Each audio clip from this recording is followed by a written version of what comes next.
reporting on the games you love by people who love to game. The MMO Reporter Network.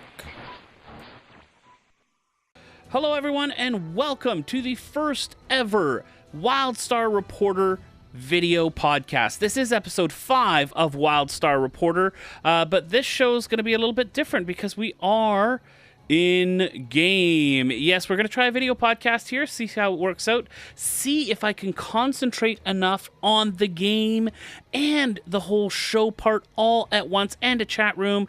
I may just explode. Now, I am recording solo tonight. Selene is taking a little bit of a break, but should have some really great content. I'm really excited about this. Lots of stuff to talk about. First of all, of course, is the fact that the NDA has increased for press. That's right. I am now able to talk about the game up until level 29. Now, there are still some parts of the game that are under NDA that I'm not allowed to talk about. Things like arenas, battlegrounds, war plots, that stuff. But I now am able to talk about 2 dungeons, which we'll talk about one in just a little bit in a segment later on in the show. I'm allowed to talk about some of the different zones here that we go through. So it's really interesting. Lots of different streamers are now, of course, back into playing. It was nice finally to see Wildstar back up near the top in the Twitch stream stuff. So really nice to see that. Really enjoyed watching Talon play earlier today. Real Blank Space is of course a really great Wildstar streamer, and of course we've been getting our stream going as well. In fact, running just earlier before we recorded this, we ran Ruins of something. I can't remember the name. I'll try and remember it for later, but I don't remember it right now. So that was a lot of fun. We got to stream that. It was tough. I was running Stormtalon's Lair earlier tonight, and one of the cool things about it was someone in the chat room was mentioning that the first boss in the first dungeon that exiles get to play is more challenging, more complicated, more intricate than a freaking WoW raid boss. This is on the level of WoW and Rift and their raids, the complexity of it, and it's the first freaking dungeon. So that is really exciting, really fun, really challenging. But for those of you who are a little bit more casual, it's not that the game will be impossible to play. It's just not a face roll through stuff. A lot of the times with some of the content, especially as you get into the higher levels, it gets really simple to run through stuff. This is not going to be the case as you get through. There is a learning curve, but most of the learning curve is through, I find at least, the PvE questing. So that's going to mean a lot more content for you to check out, both from us and, of course, from all the other wonderful people out in the streaming world as they do all sorts of different stuff, put out different YouTube videos, and basically inform you up to level 29. I'm sure it will be no time at all before you are sick and tired of up to level 29 as well. Now, along with this came the news that that adventures are in the game. Now, they've already mentioned adventures. They've already talked about that. And we will have a link to both the Reddit AMA that the adventures team did about this. So I am going to show a little bit of the video here from the adventures bit as I run around. Really interesting, the character that they create here with sort of the caretaker. So this is a Wildstar flick, of course, so take a look.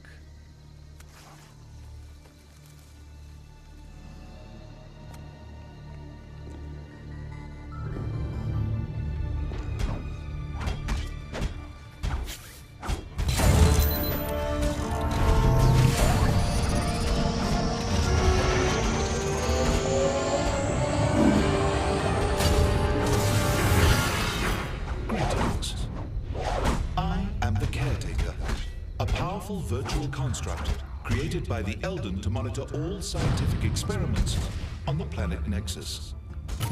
Excuse my erratic behavior, but it seems that I have developed certain instabilities since the Elden abandoned me here long ago. I am responsible for analyzing the physical and mental weaknesses of sentient organisms, such as yourselves. It is important that I clearly understand the potential of my subjects in order to best determine how to annihilate them. Oh my, Are you ready?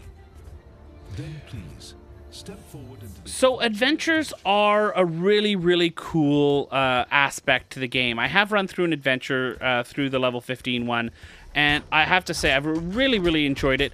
And they really describe it well in the dev speak about them, in that they are like choose your own adventure dungeons. They are a really cool way to do things in the game that the lore might not necessarily allow. The one that I ran that I can talk about was one set in an exile area being taken over by the Dominion, and you got to choose at 3 different points in the adventure, you got to choose what your party was going to do, and it worked in a simple majority. You've got parties of 5, so it would take 3 to choose one, and you always had 2 choices of the ones that I ran. So one of the questions that they talk about in the AMA is that the developers were saying that one of the biggest questions they had was, what was the difference between an adventure and a dungeon? And a dungeon is a much more linear environment with a focus on combat mechanics and tough boss fights with rewards to match, whereas an adventure is a simulated environment created by the caretakers. Adventures are all about open zones, choosing your path through the storyline, and exploring unusual gameplay mechanics that you don't find in your normal leveling experience. Now, there's still plenty of combat in the adventures, and I can only speak to experience about one of them, but I know that we fought a lot in that adventure, but there were some paths that were more combat heavy. It isn't the main focus, though. It's about the story. It's about what you're doing going through the adventure, rather than just about the combat and getting through the boss fights and learning the mechanics. It's a really interesting way to do it. I think these are definitely going to be a lot more fun for casual players than dungeons will be if the current difficulty level is the way that it is now at launch. I just think adventures are going to be... Not necessarily that casual players can't play dungeons, because they can. My thought is always casual is not a ability level, casual versus hardcore. It's the way in which you can approach the game. There are hardcore crafters, there are hardcore raiders, there are hardcore dungeoners. You know, those who are not necessarily into the raiding stuff and the really heavy hardcore dungeons, they might have a better time going through the adventures, because the combat mechanics are not going to be quite as tough as they are in dungeons. So in normal adventures, because they of course asked about gear, in normal adventures the gear you'll find will be great for leveling. However, in veteran versions of adventures, you'll be getting gear that will help you prepare for raiding. So you're not going to get raid level gear, but you are going to get gear that's going to help get you ready for that first raid. So you're not going to progress through better than your raid gear in that.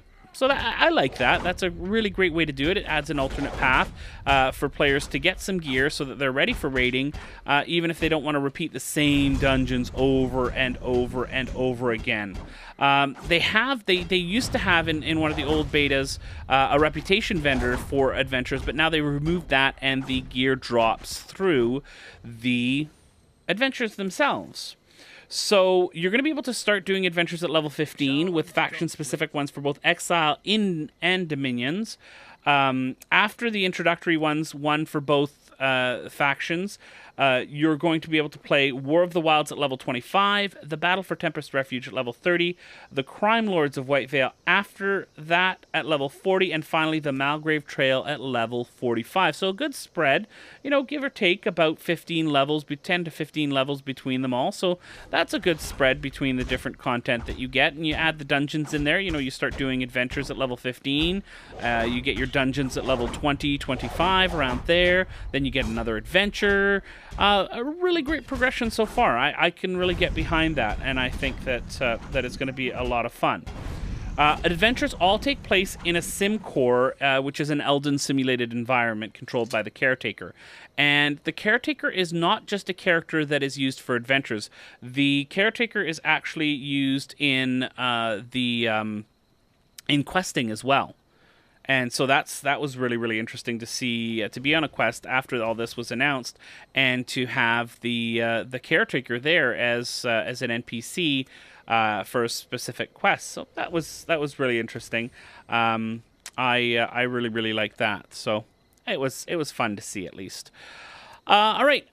So there was also a Reddit thread. Complaining is the wrong word. Let's use bringing up concerns, which is what betas are for, about the spamming F for the part of the Breakout gameplay for stuns. And basically, players were saying a couple different things. Number one, it's not fun going through and just clicking on the F over and over and over again. There's people who have made macros, hardware macros on their keyboards if they'll do that, or, you know, other different macros to do that. So that takes away the challenge of that, but it just plain isn't fun. There were some suggestions in there that maybe having a bar where you hit F to start it, and then you have to hit F at specific spots, so you can't just bot it, for lack of a better word. You have to actually be watching and paying attention to that, which I like that idea. I'm not a super big fan of spamming the F key, both for the reason that was mentioned in that Reddit thread, which we'll have a link to in the show notes, which is the spamming, but also because I use a G13, which is like a keypad, external keyboard sort of thing. I use a little joystick for my thumb, and F is used for so many different things. I mean, I could bind it to something else, but there's really not a great spot where I can spam nicely with that F key. So using something that was more timer based, I would prefer. I don't hate the way it's done now. I just don't like it, if that makes sense. It's not that it's bad, it's just not good. So that's, I mean, there's that. And if you want to maybe comment on that, you can go check out the Reddit thread. I'll have a link to that in the show notes, and you can see what you think about it as well. Love to hear what all of you would think. I'll have all the contact info at the end of the show notes. There was another DevSpeak video a little while ago. I actually really like this one, and this one was about customization. Now, there are tons of ways in which you can customize your character in the game. You can change the way it looks. That's fairly straightforward. The character creator is a good one. It is not the worst that I've seen. It is a little bit above medium of the pack for me in the amount of choices that you have. So I feel like my Granok is unique enough. I don't think that I could make a Granok that no other person would ever make, but I'm happy with the way that it looks. I got enough customization where I was happy with it. The other things that you can do is you can save design choices to a character wish list while you explore some other races, and you can generate a code to save that particular configuration and then load it again if you don't like your new one. So you can be messing with stuff, like something, save that, and then be able to bring back up that one that you saved after you've gone and tried a whole bunch of different ones, just to see if that really was your favorite one.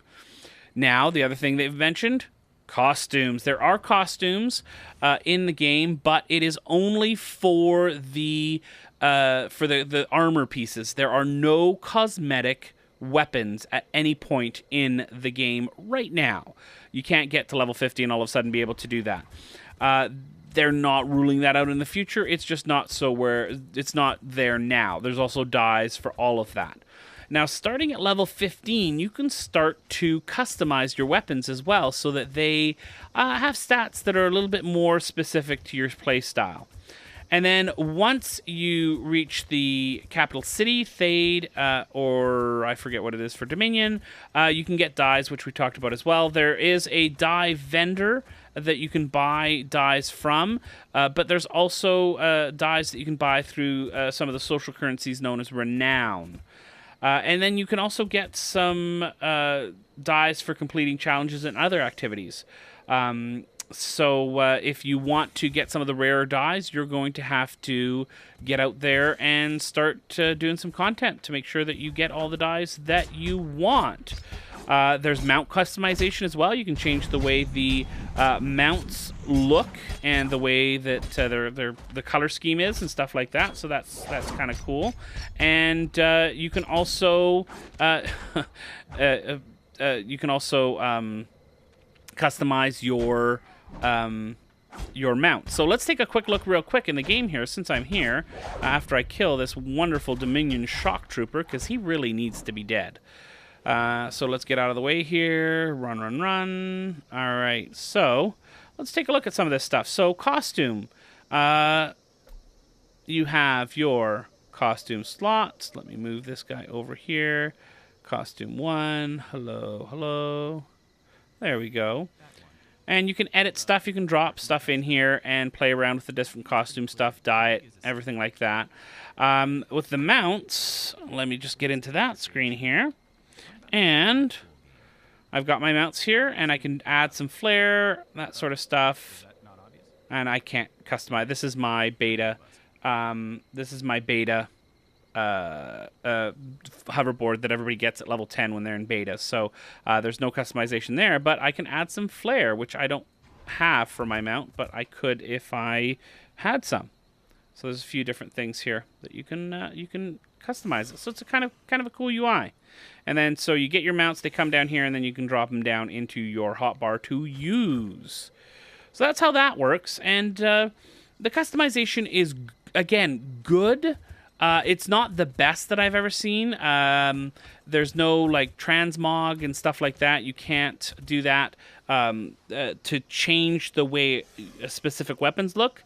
But you can put any piece of armor into the costume slot. Let's see if I can do that right now. What do I have? I have a Highwayman's coat. So I'm going to go into my costume bit. And I've got my chest piece here, which goes, I think, right here. Yeah. And so I can change it. See, there you go. There's my character now. He's wearing the Highwayman's coat. And it's just like that. All of a sudden in the game, look at that. I am looking different. And I can dye that and play with that. Works fairly well. A nice, simple way to do it with a lot of customization. So that's really, really cool. Another thing we're going to talk about this particular show is guilds. Now, I have joined a guild. In case anybody is wondering, I'm in Synergy, which is doing fairly well. It's a different type of guild for me than what I usually do, in that it's focused a little bit more on PvP, although they do all sorts of different content, and a little bit more intense than what I usually do in its approach to the game. But so far, so good. I'm really enjoying it. Now, guilds get a guild vault, which is really, really cool. You can set permissions with that, including withdrawal limits, and repairs and stuff like that. So you really have a lot of control as the guild leader, and renameable tabs. So you can name one crafting materials, and you can name one costume pieces, etc., etc. And you can play with it and really make it your own and exactly how you want it to be. Now, there are customizable guild ranks with full permission sets, and this is something a little bit different. Some games have perks that your guilds can get where a certain, you'll get 10% on top of your looting of mob will go, or 5% or whatever, will go into your guild's vault, and your guild can have a little bit of money. Now, I'm not 100% sure, and I'm looking into this. I haven't found a concrete answer yet, but it looks like there's a guild tax where 5% of your loot, and this is a choice, I think, from the guild leader, 5% of your loot will get contributed to the guild vault if the guild leader decides to do that. It's something a little bit different. I'm not sure what I think about that, about losing some of my money to my guild, but we'll see how it plays out as I'm going through the game more, and especially at launch when we see how that plays out. Now, you'll notice on my character right now, I actually have holograms on my shoulders. You can see them kind of hovering. That's not my armor. That's my guild emblem. And I can get another one on my back and on my head, but I just have my shoulders showing right now because I don't want it to show everywhere. So that's really cool. And then there's also guild influence, which you get from playing together as a guild. And there's really one simple way to do it. As long as you play content with your guild, you are going to earn guild influence. So that's fairly simple. And the more guild members that you have in the group, the faster you'll earn influence. And this is for PvE, PvP, any content. As long as you're playing with guildies, you're going to get guild influence. So that's cool. So how are you going to spend that influence? What are you going to do with all that hard-earned payola for guild influence? You are going to be able to get guild unlocks, including additional bank vaults and player summoning, guild-wide buffs, and consumable guild items.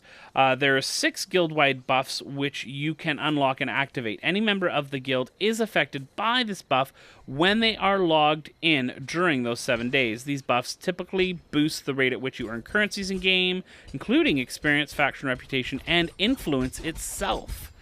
So you can unlock that, and then your guild leaders can decide which ones to have on. The consumable items are things like summoning a guild bank in the open world just by spending some influence. You can also purchase the ability for guild members to buy flasks on their own, which give individual boosts that stack with guild-wide buffs, which you may have already activated. So lots of different ways to reward your guild members for playing together. So I like that. It'll be interesting to see whether or not that unbalances the game and forces players to go to a more large guild system. And, you know, the large guilds are going to be able to get to the bonuses, the things they can purchase faster because they'll be earning influence faster, and therefore you'll get XP bonuses. So if you really want to level as fast as you can, you have to be in a really big guild. It'll be interesting to see. It'll be interesting to see. Now, they do say that a small guild that plays together will be able to accomplish infinitely more than a large guild which spams trade chat to invite their members but never groups up to play through the game. Again, that's we have to wait and see, because I've seen it. You know, there was some stuff in Guild Wars 2 where, you know, if you weren't someone who was in one of the huge guilds, you were really at quite a disadvantage, and that wasn't the funnest thing in the world. So, you know, we'll have to wait and see how that works out when the game goes live and we've got more players in the game. Hopefully, some of the later betas will see that as well. So that's it for the news for this week. We're going to move on now, and we're going to jump over into Advice Nexus, and we're going to talk about a little bit of a dungeon run. We're going to talk about the first boss of Stormtalon's Lair, which is the Blade Wind the Invoker. So we'll go to that now. The Advice Nexus.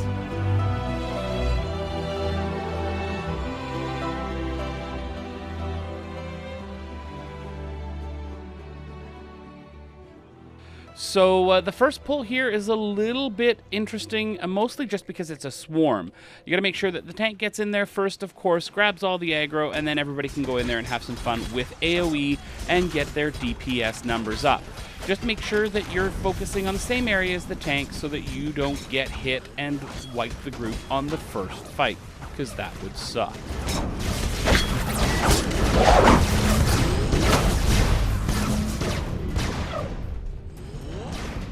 Pretty straightforward on this next pull here, but the one thing to look for is that you want to focus on the shaman, because the shaman does do some buffs and some heals. Now, we didn't do that on the first pull, but we got it down better on the second pull, but it makes it for a much harder fight when you've got the shaman in the back there healing the guy that we're trying to kill the whole time. It's an unnecessarily lengthening of the fight, so just make sure that you're focusing on that shaman right there in the background with the staff. We didn't do that, made the fight longer, that's all.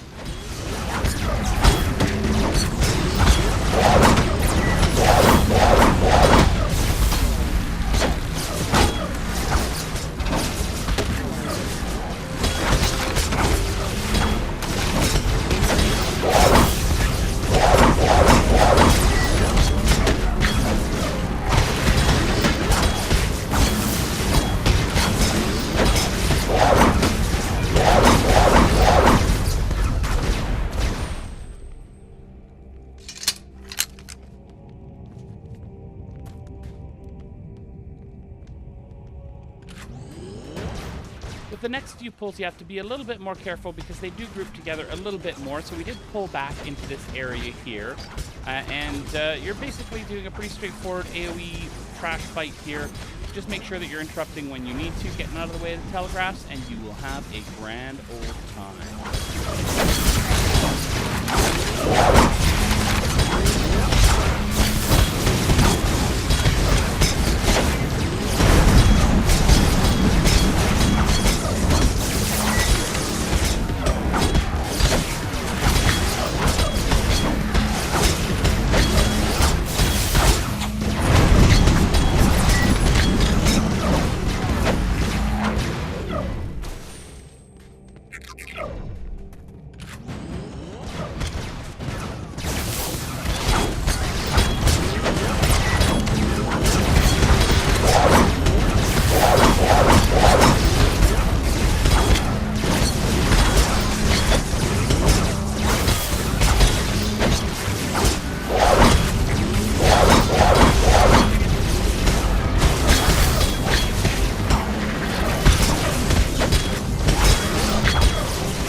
One of the great things to do with this next pull is actually line of sight them around the corner. That way, you can get the shaman and this trash mob here away from the path that goes around where they stand normally.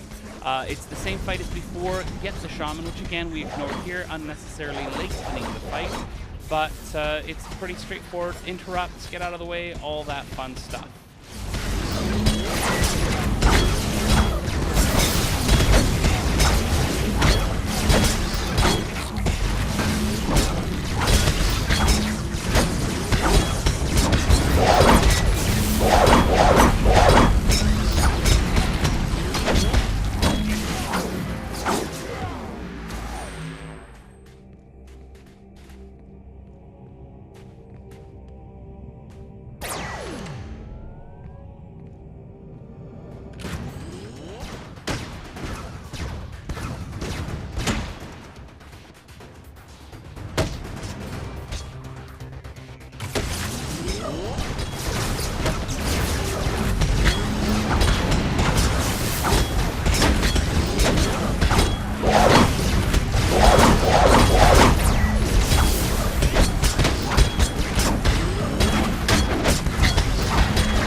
This last pull here, you want to pull away from the boss so that you don't end up accidentally backing into the boss and starting the boss fight when you are not ready to do so. So pull them up the hill and it'll be much simpler. This is a pretty straightforward trash one, a lot of AoE, get out of the telegraphs, and you will have a grand old time as always.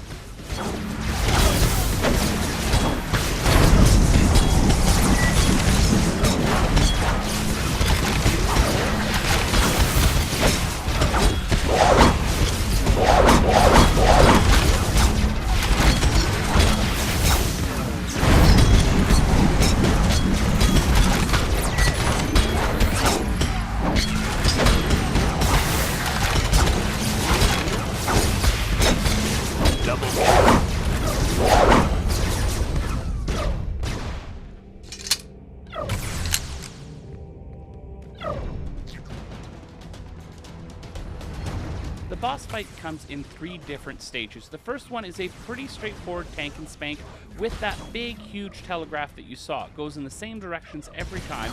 So all that you have to do is when it pops up, make sure that you jump into one of the corners and you will do fine.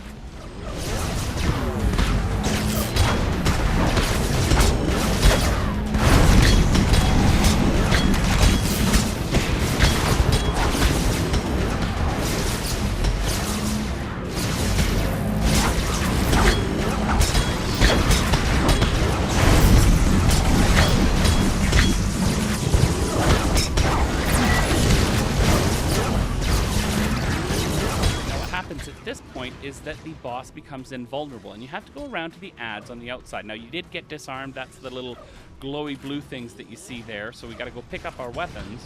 And then everyone, one at a time, you'll be targeted, and you'll have a little telegraph around you. You have to take that telegraph and plop it over the mob that we've got here, and that'll do some damage to them. It's a little bit challenging, but you do have about 3 or 4 seconds to get that in there to help you get some DPS on those ads around the corner, and it'll really make it simpler. You got to go around and get all the 4 different ads in the different corners. Now, starting in this part, you'll start to get one glowy blue ball start to head around the outside of this fight, and if it hits you, it'll do some light damage, not that much, but it will stun you, which is not good with those AoEs, because those hurt when they hit you. So just make sure that you are moving the AoEs so that they hit the mobs when they stick. You'll notice they start and they kind of give you the warning thing as the small circle goes out to meet the outside circle. Once it meets the outside circle, you'll have another few seconds to get out of the way. But while that small circle is still moving, that is when you can still move and it'll stick on you. So once it sticks to the ground instead of you, then get the heck out of dodge and make sure that you don't get hit with it as well. You can see fights getting a little more complicated with more of the blue glowy things that will stun. So you gotta stay out of the way. Now, one of the things about having a medic healer is you have to be really aware of their directionality. They can only really heal in front of them, in that cone in front of them. They do have the squares that they can place and stuff, but your goal as DPS, if you need heals, is to get in front of them as well and get into their telegraphs, because they can't direct target and heal like that. That's just not how it works. They can place some AoE ones, but they mostly do directional. So make sure, you can see as I tried to do here, that you stay inside those telegraphs so that you get heals as you go through the fight.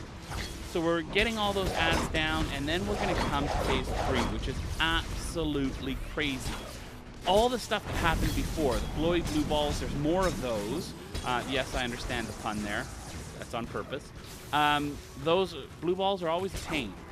So you want to go around and dodge those, get the ads, and then in the third phase, you'll get all of that stuff, plus more AoE targeted on the ground, and this crazy-ass glyph that comes out.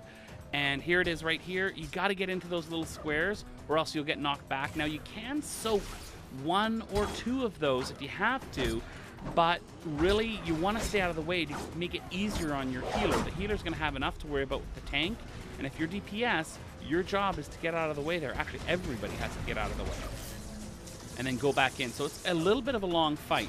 I really enjoyed fighting this boss because this is something that I would have seen in WoW or in Rift when it got to raid level stuff, but this is the first boss in the first dungeon that you're going to do in Wildstar if you're on the Exile side. The Dominion side has a different boss, equally as challenging.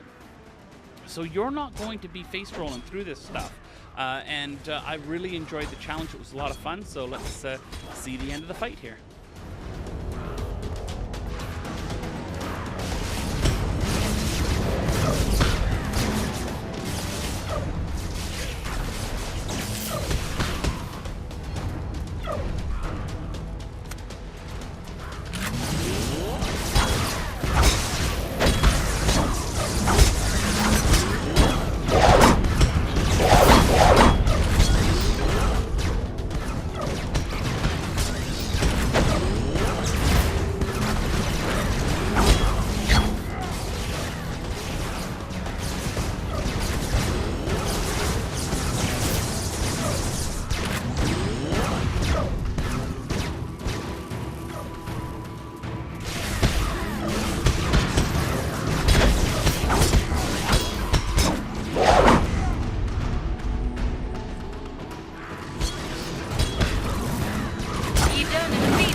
goes, we have finished the boss. This is the first boss in Stormtalon's Lair. This is Bladewind the Invoker. A lot of fun to fight. Like I said, really, really challenging, but an absolute blast to play through. We're going to be... The Nexus Hub.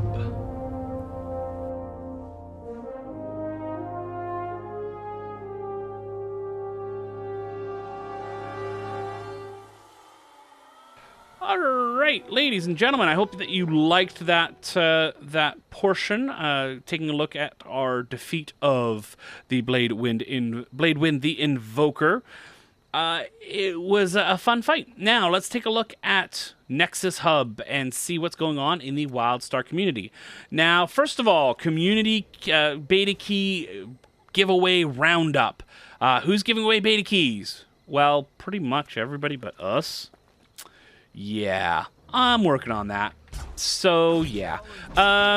Hopefully we'll have some beta keys to give out in a little bit. Other than that, though, we have a list here including Wildstar Central, Wildstar Fans, Wildstar Radio, Late Night Dominion, Wildstar Nation, Watch Wildstar, Hidden Arena, Mog Nation, and a lot of the streamers also have keys. So you really want to check out all the streams, all the different community sites, and see if you can get yourself a beta key that way. That is probably the best way to go. Now, there was a really cool article over on Massively, and this one was written by none other than Elliot Lefebvre. That's an interesting name to say. Wow.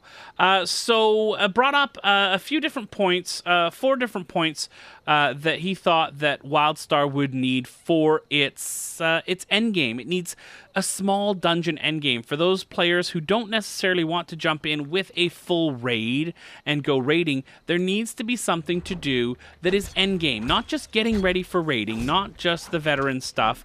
Hopefully some content that small groups can go through and really enjoy without feeling penalized because they don't want to raid.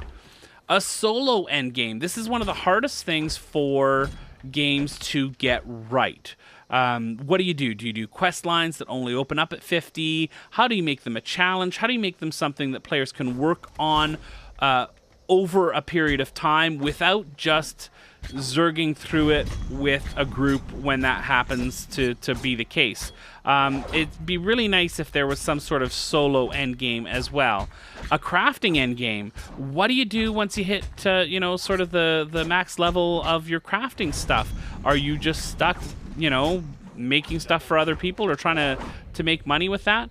Now, with, for me at least, I found a lot of the time that crafters who get to endgame, their endgame is the market. Their endgame is the auction house. So that would be interesting. And then last thing but not least, a horizontal endgame. Making sure that players don't necessarily have to progress through raids to be able to enjoy the end game, to hit, if you're not going to be raiding, you don't want to be stuck having to make an alt as your only option for playing the game. So Elliot came up with a few different suggestions, and it'll be interesting to see what things are really like at Elder Game in Wildstar, because really, there's still an NDA at Elder Game. It's nothing that's been made public, so we don't really know what's going on with the Elder Game. So can't wait to see how that works. Well, I hope that everyone has enjoyed our first video podcast here of Wildstar Reporter. I know we've had a chat room here. I haven't been overly active in my participation with the chat room as I've been concentrating on so many different things, trying to make it work. Hopefully, you like the information that we gave out. You like the dungeon run that we had there as well. And for those of you listening on the audio version, let me know how things went for you, as I'll be editing a special version of the podcast meant for the audio version, and I hope that it works out well for you. So please let me know what you think. Let me know if you like this new video segment, if you like sort of having something to watch while you're talking about it, and hopefully I was able to be entertaining enough that if you just throw up YouTube in the background, I was able to give you a whole bunch of information that you liked hearing about. So, thanks for listening, everybody. We do have some contact information here. If you want to get a hold of us, just check out the podcast at mmororeporter.com. MMOreporter.com. You can also find all of our other podcasts there for all of our other games, including, if you're into ESO, we've just relaunched ESO Reporter. So you can check that out as well at MMOreporter.com. You can check us out at Facebook.com/MMOreporter. You can email us at Wildstar@MMOreporter.com.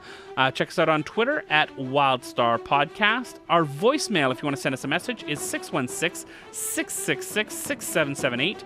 And you can also check out the widget at the right side of our page to see what, if you want to leave us a message that way without having to call in. And of course, you can check out all our videos at youtube.com/user/MMO Reporter Network. So thanks, everybody. Thanks for listening to the show. Thanks for watching the show. We hope that you really enjoyed it. We hope that you watch or listen again next week. But most importantly, we can't wait to see you in game.